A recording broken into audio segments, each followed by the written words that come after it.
Okay, we will start again. Hope this time there are no problems with the timing of the quiz, I think. Any feedback, Dolja?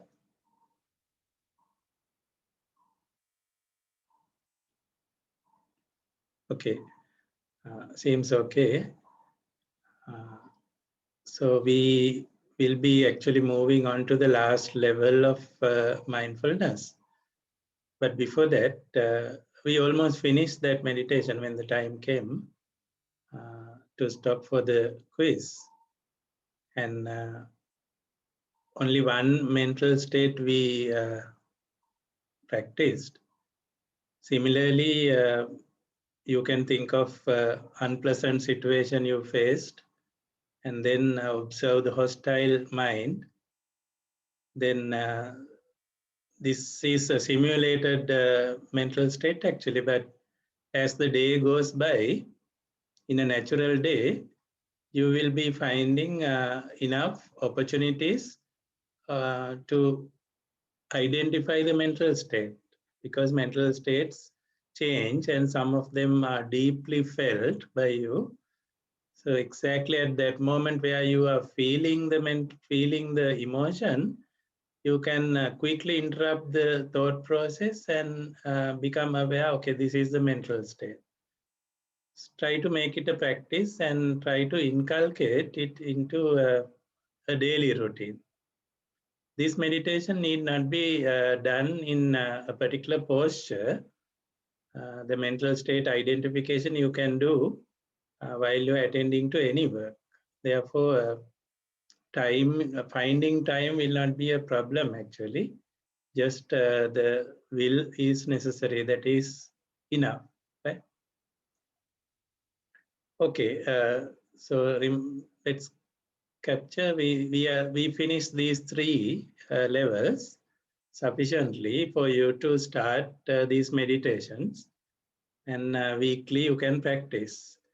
By the way, that journal I have put onto the model. Every time you practice, you can reflect back upon that experience and enter into the journal. At any time during the week, if we have a scheduled time for meditation, that's good during this semester. Or else, every time you experience, you can write which meditation you did and how you did it. You don't need to write actually, but your experience of what happened, what you observed during the meditation, any obstacles, those things you can write, and I can give some feedback if you are not doing it correctly. Make it a habit from now on to enter into the journal. Okay. The fourth level we will discuss now is the mental objects. I think last time I mentioned that mental objects are anything you can focus your mind upon.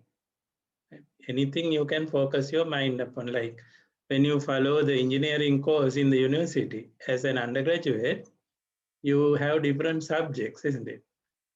And every time you learn a subject in a lecture, you focus onto many mental objects, because you might not be having that machine or whatever you are discussing in front of you, although the lecturer might explain with a diagram on the board.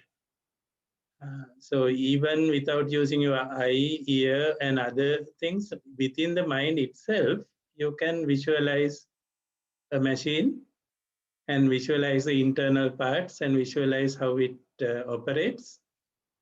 All that that you can focus upon is a mental object. So let's discuss the mental objects which are taken for the meditation and the terminology. Terminology means what are the words that are important for us to learn under meditation here regarding mental objects. Okay. There are 5 categories of mental objects in the mindfulness meditation at this level. First, let me give the names to you. There is a kind of mental objects, one category called hindrances. Hindrances, as the word suggests, they disturb our concentration or absorption of the mind. And therefore, knowing the hindrances and knowing how to control them is very important for a meditator. Then there is another category called aggregates. There are 5 of them. I will introduce later. There is another category called sense faculties, sometimes called sense spheres. Sense faculties or sense spheres.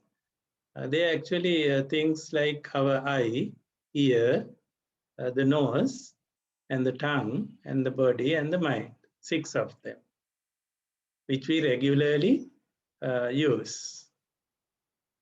Then there are 7 factors called awakening factors, which we will not discuss in this course. And there are 4 factors called truths, which we will not discuss in this course. Later in your life, you can develop the meditation to such levels. These mental objects are used by a mind in order to manifest the reality. You understand something as real or reality.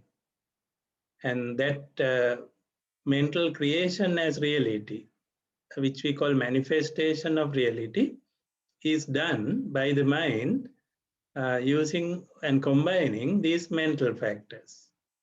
For example, the mental factors called hindrances, aggregates, and sense faculties are combined in order to generate the perceptual reality, which is also called subjective reality about the world. Well, if you think of the world, you have so many ideas about the world. And all those ideas have been generated by combining these hindrances, aggregates, sense faculties, their inputs together, combining together by the mind. That's called subjective reality. And these awakening factors and truths kind of factors, mental objects, are combined to generate the objective reality of the world. But our discussion will focus on this area, the manifestation of subjective reality by your mind. Manifestation of subjective reality by your mind. Again, I think you can guess what we are going to do, because the procedure may be now very clear to you because we have repeated it in the previous mindfulness levels. Okay. It is generating awareness of the mental objects you are focusing right at this moment, right at the present moment. What are the mental objects the mind has focused upon? Understanding that is the first level here. Then contemplation part, which again I think now you are very familiar, you can guess. What do we contemplate? We contemplate about arising of such mental objects and passing away of those mental objects.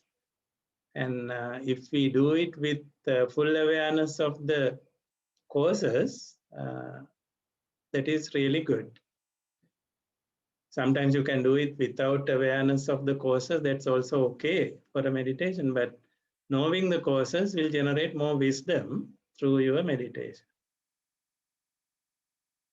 Okay, this says close examination of the rising and passing away of the mental objects with full knowledge of their causes. This arising and passing away was there in all 4 levels, isn't it? Therefore, it's easy to remember now. You can see the pattern.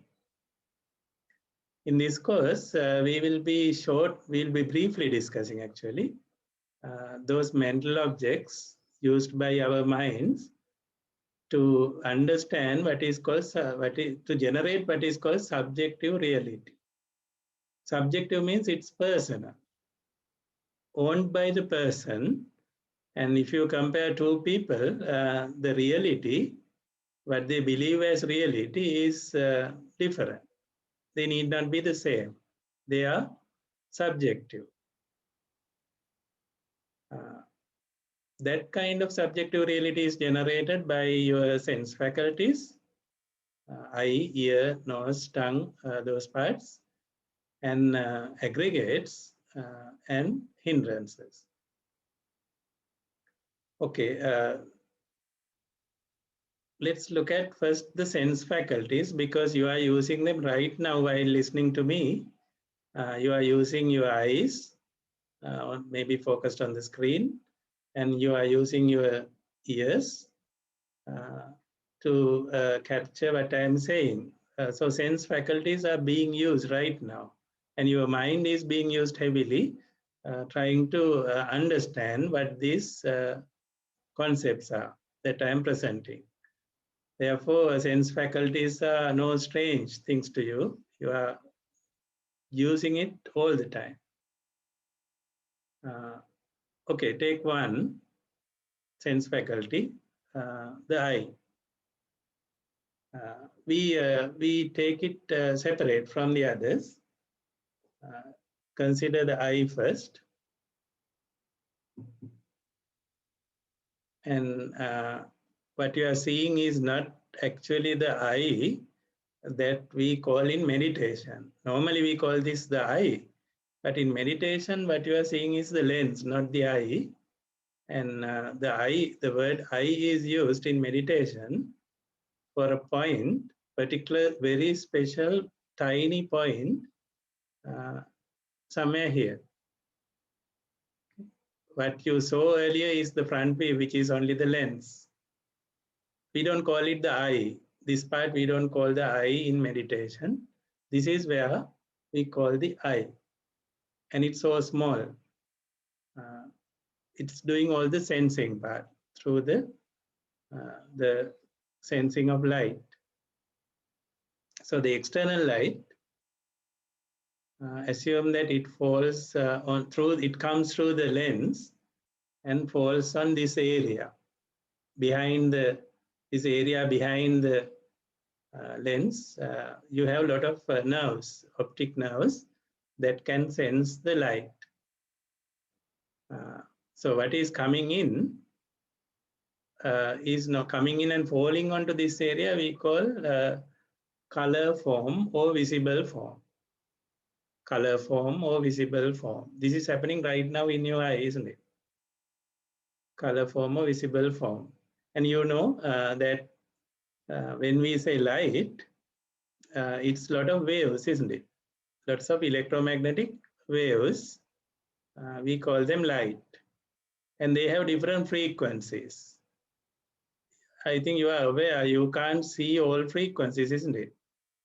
You can see frequencies with wavelengths ranging from 400 to 700 nanometers. There are lots of other waves in the sky, but you can't see them because your sensor called the eye here, it cannot convert other wavelengths into color perceptions. Therefore, although there are so many waves around us, like radio waves, infrared, ultraviolet, and so many kind of waves around us, all the waves are there, all waves we are not able to see. All the waves we are not capable of seeing because of the sensor here. This is sensitive, this area is sensitive only to light of only to those waves of certain frequency range, and this is the range I wrote. and they will be converted to some kind of a signal which will be transmitted to the interface called the brain. So on top of the eye, when the color form or visible form fall, the mind will suddenly become conscious about it. So when the consciousness appear at this point known as the eye, in meditation terms, we call it eye consciousness. Actually, what is becoming conscious is the mind, but because it appears in this location on the eye, when the mind appears on that matter, we call it eye consciousness. What you have here is the matter. The eye consciousness is the mind appearing on that matter. Okay, so when the sense faculty or sense sphere called the eye is working, these three things, the eye, the color form, and the eye consciousness, when they occur at the same moment simultaneously, we give it a name. That condition, we give a name. In meditation terms, the names here we use a name called contact, eye contact, we will call it. Before that, one more point I should mention that although consciousness means the mind itself, when it appears in the eye, we call it eye consciousness. When it appears in the ear, to take a sample of the sound, we call it ear consciousness.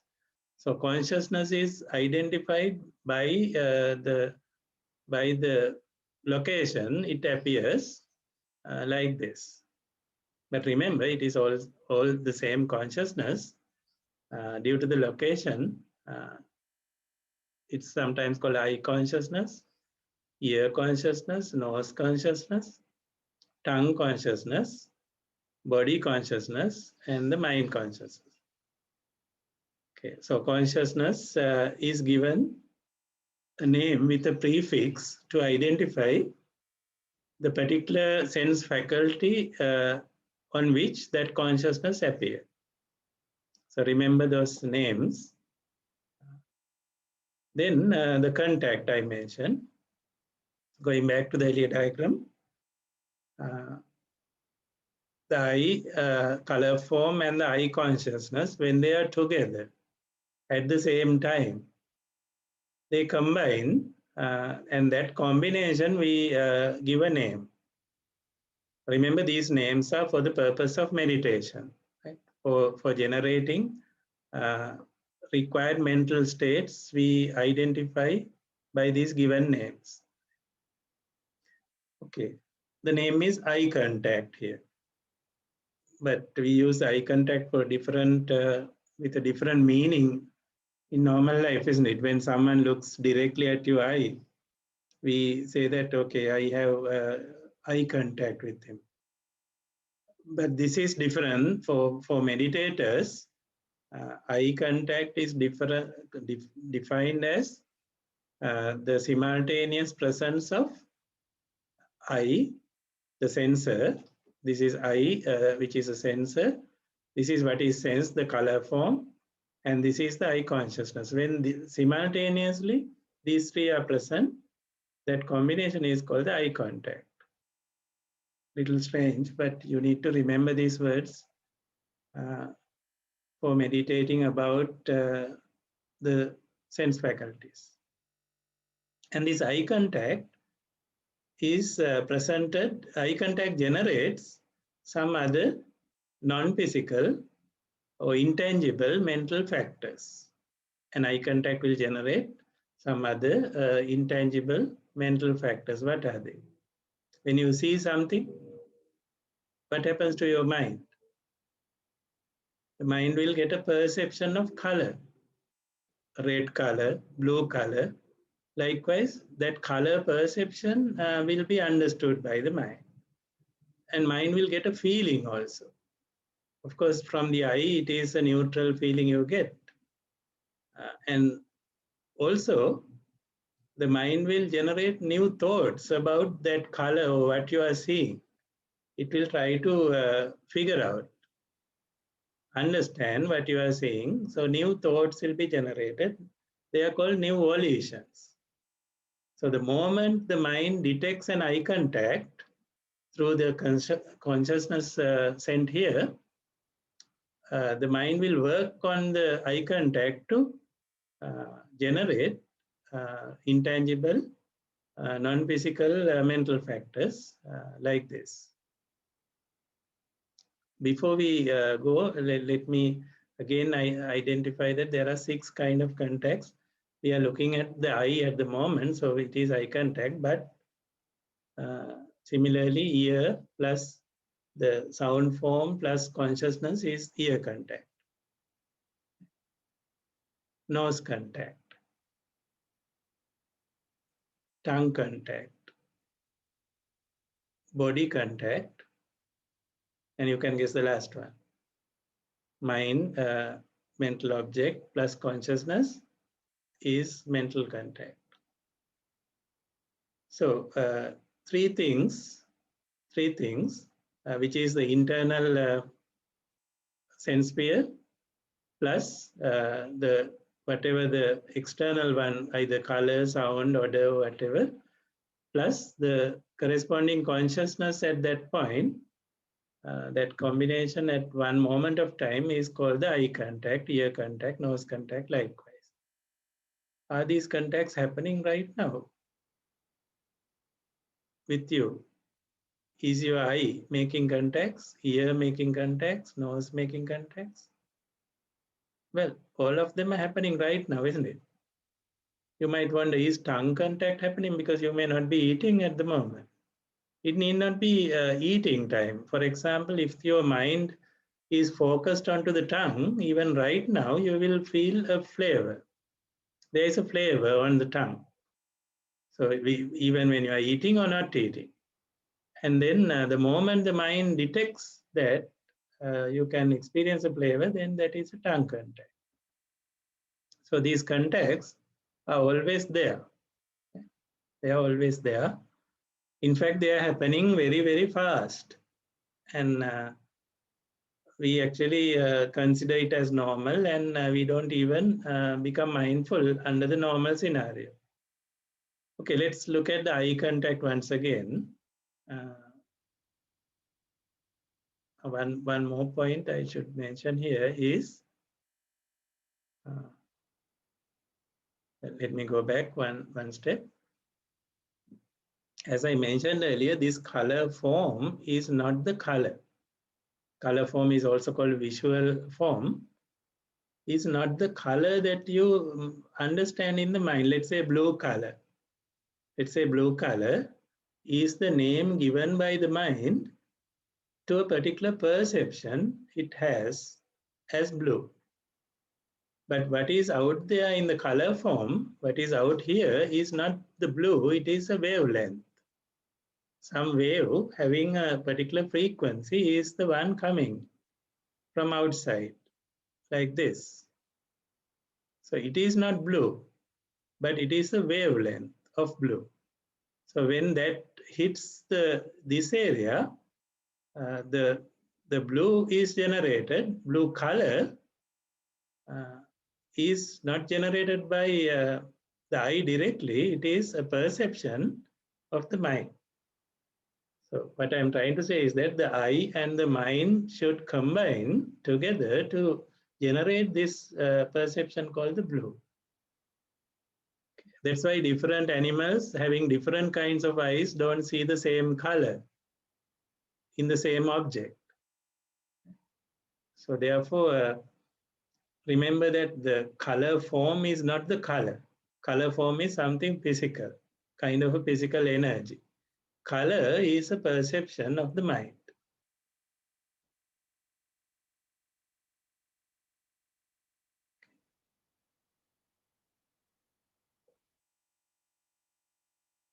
Well, so we have to rethink of what we call the color, isn't it? What we call the sound. What is out there is not the sound, actually, it is a sound wave, a kind of energy. but you convert it to the sound using a particular sensor which is inside your ear through the ear contact. So we, although from the birth we have been we have been thinking that the colors we see are out there as it is, sounds we hear are out there as it is, meditator will question it again. Are they out there as it is, or are they in a different form there? Okay. Likewise, you need to question during meditation. So I mentioned that the combination of these three things is the contact, and the eye contact will be generating certain other elements. What are they? Already I mentioned. Now this is the contact, eye contact. On top of the eye contact, simultaneously, at the same moment that the contact happens, feeling will be generated. Feeling will be generated. Perception will be generated. In this case, it is the color perception. Which color it is will be perceived. And based on the color perceptions, the mind will generate the thoughts to understand it. So mind will be doing its own thinking. What do you call that? Those are called volitions. Volitions could be mental, or even physical, or even verbal. So volitions will be generated by the mind while the eye sees something.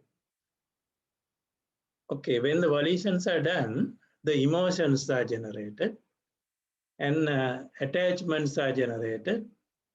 So the mind will generate a particular mental state which we talked about earlier. For example, in the previous meditation, we were thinking of a particular scenery, a beautiful scenery that you saw when you went on a trip. Now, what has happened is at that time, at the moment you saw the scenery in real, your eye had made contacts, and then mental volitions have been generated. Certain mental state called the lustful state would have arisen at that moment of time, and that's what you have remembered. And you can even remember it now from a faraway place where that scenery is not there anymore with you at this moment. You can still remember it because of these previous volitions done by the mind. Hope it is clear. And through the volitions, a mental state will be generated. Those are the states we talked about earlier. For example, a lustful state will generate. So this eye contact is similar to this analogy. You can remember it like this. It's like striking a match. Okay? You find two things come in contact. Here, this surface, and then this surface, they come in contact to generate light as well as heat. Light, heat, and other things are originating through this contact. So in this example, two surfaces in contact to generate certain new things. Same way, this could be the eye. For example, this could be the eye. This could be the color form. And when they make contact, the consciousness appear here. Consciousness is the other thing needed here, like the oxygen you need in order to fire this. Then you will find feelings, perceptions, volitions, emotions, all that will evolve. It's a momentary thing, happens so quickly, just like striking a match. Every time an eye contact is made. Just remember this example. Okay, so the eye contact will generate feelings, perceptions, volitions. Volitions, there will be multiple of them, of course, more thinking. And after that, a new mental state will arise. new mental state will arise in the mind with what we call fetter. What is that word, fetter? Fetter means some kind of bondage, some kind of binding uh, to something. If it is, for example, if it is a good color, your mind will start liking it and will be bonded to it, will be attached to it. That is meant by the word fetter. So in this case, a lustful mental state might be generated when it happens. So in the meditation, we need to train our mind to carefully observe these things happening. You know, normally we don't observe these things. What we observe are what we see outside. Our minds are trained heavily or used heavily to observe the things that you see outside. And the mind is not trained to observe the activity which is happening at the eye, through the eye contact, and what's happening in the mind at that moment, we are not used to observe. And making the mind used to observe that is the mindfulness we are talking about, mindfulness of mental factors. So why do we call the eye a mental factor? Is eye a mental factor? Isn't it physical? Well, this is the reason. The point here, you can't grasp by any other sense. How many senses do we have? We have 6 senses: eye, ear, nose, tongue, body, and the mind. Which of those can identify this place? Can the eye see itself? It cannot. From birth to death, however long your life is, your eye will never see this particular point inside itself. Okay, and ear also, inside the ear, that particular sensor, the tiny sensor, you can't see. You can only visualize those by the mind. That's why we call it a mental factor. You visualize that happening by using the mind. That's why the name mental factor. Okay. Hope things are clear about the eye before we move to the other one. Any questions about these words or these things?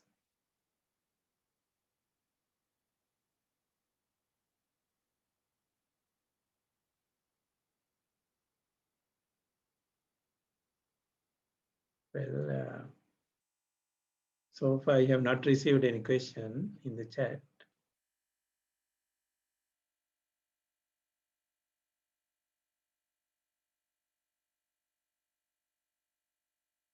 Well, maybe you are thinking, okay, what's happening to my understanding about the eye, isn't it?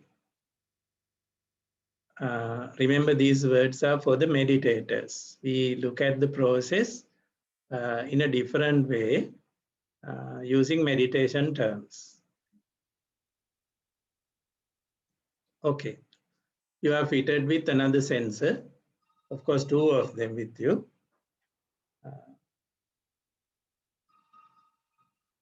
And what is there? What we see here is not the ear, although normally people call this as the ear. What you see here is the body actually. It is the skin of the body. Where is our ear, the sensor? The sensor which converts the sound form to sound. Inside, isn't it?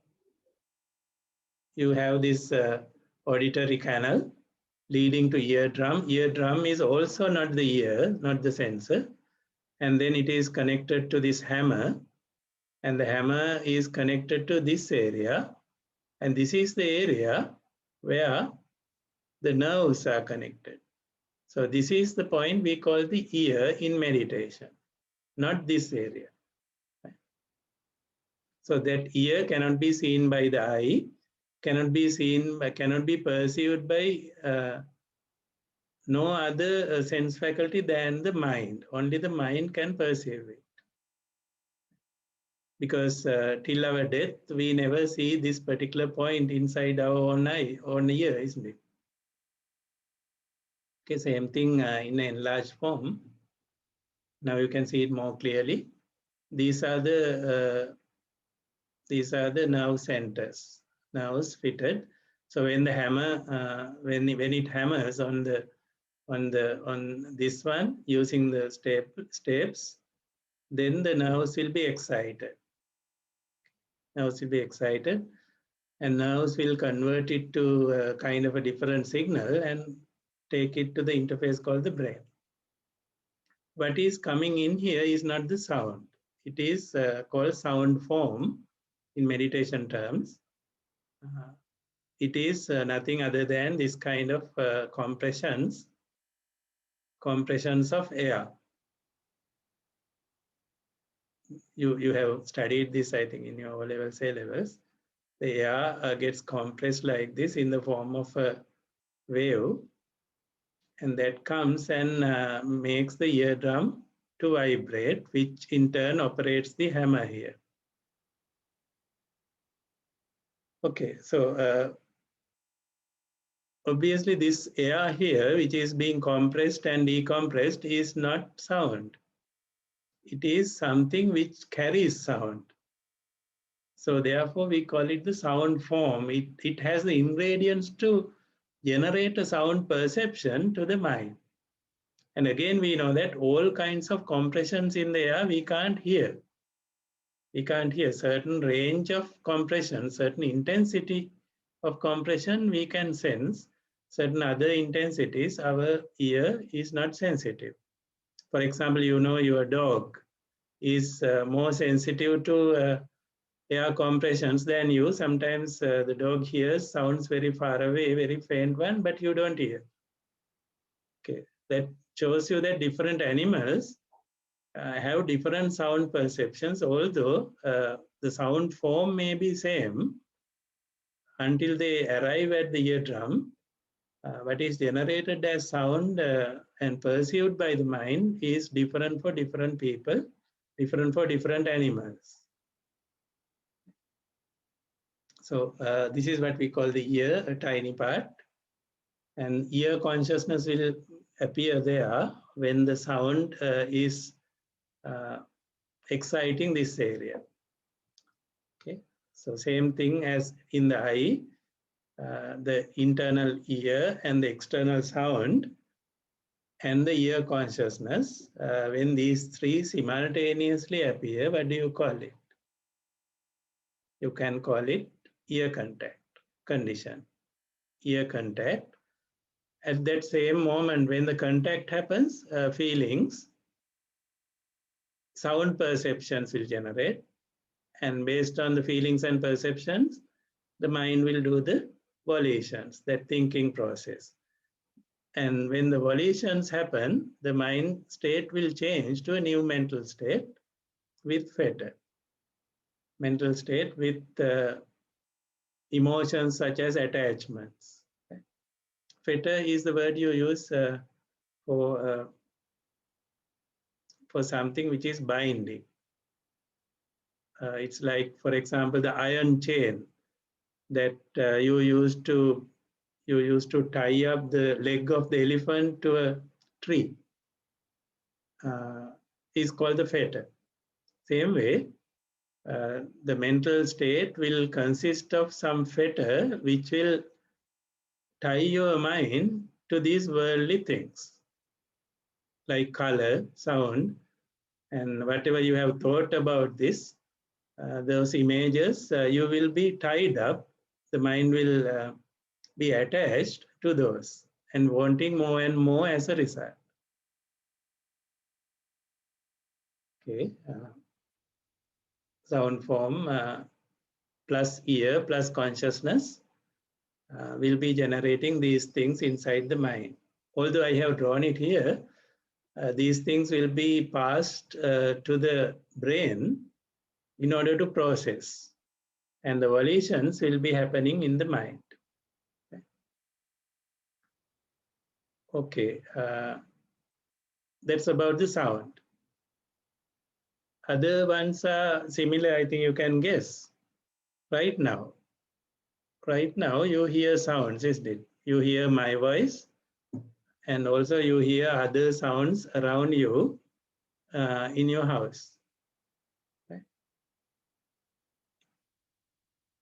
Well, be silent for a moment and you will hear lots of sounds which you don't normally focus. The sound of a fan, sound of air moving, sound of sound of the leaves rustling, birds chirping, and all that you can hear. Each such hearing is due to ear contact. And close the eyes for a moment. For 5 minutes, you can close the eyes to get that experience. Let the mind calm down.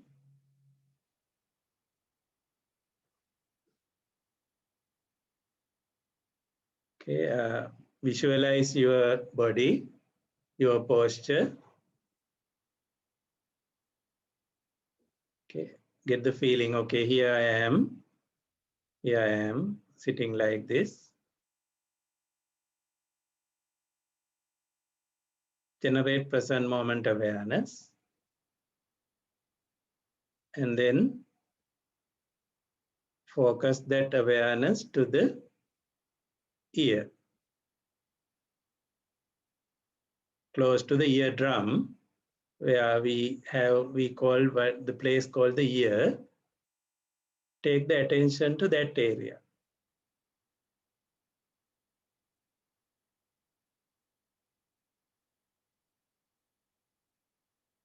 Okay, so become aware that some activity is happening there right now.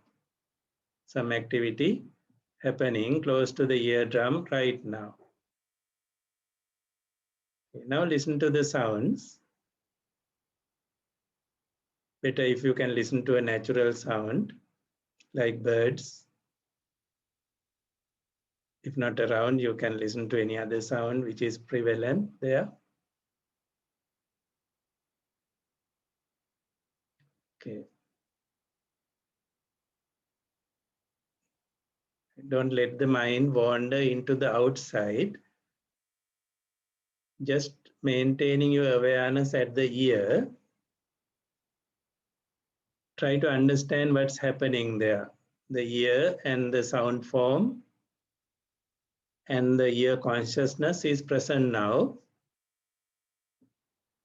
The ear contacts are happening one after the other. Ear contacts are happening.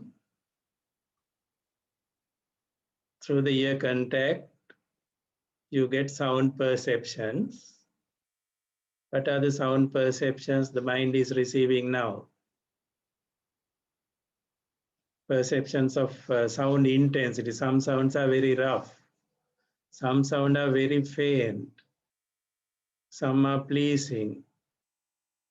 Likewise, the mind is identifying that by perception. Then isn't the mind doing volitions or thinking to identify from where is that sound coming? What kind of sound is that? The mind is identifying and generating a liking or disliking.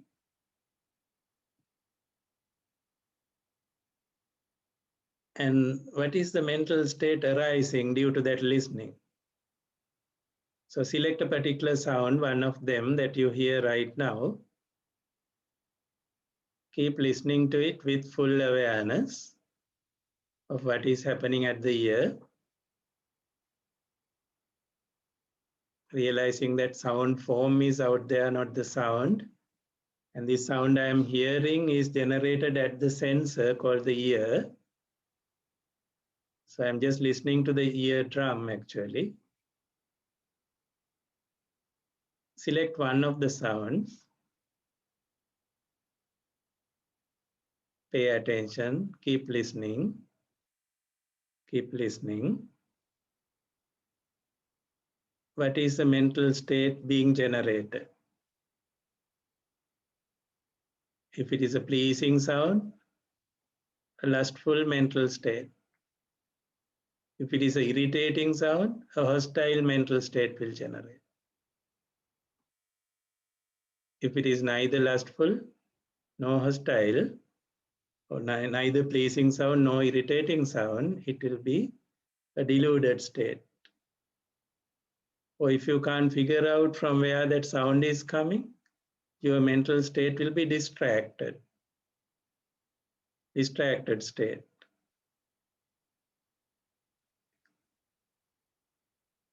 If you find nothing interesting is there, nothing interesting is coming, maybe your mind is in the contracted state now. So which I don't know, you have to find. Through the listening to this sound, a mental state has arisen. And focus on a different sound now. The previous mental state disappear. A new mental state will come up due to the listening of new sound.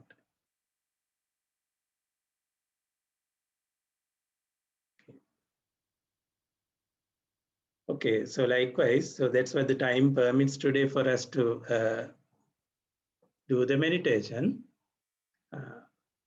What we can do is you can practice this with your eye and the ear, because those are the two we discussed today. Practice it a little bit, and questions you get, you can put on the journal. I will see them. I will try to answer if you have queries. There is another forum open for you to type any open question, anything regarding meditation as well. Please make use of them. Okay, other four. There are four sense spheres which we did not discuss, and we will do that next time. Okay, we'll stop our discussion here. Thank you very much. Okay, thank you, Have a sir. nice day. Take care. Stay safe. Thank you. Stay safe.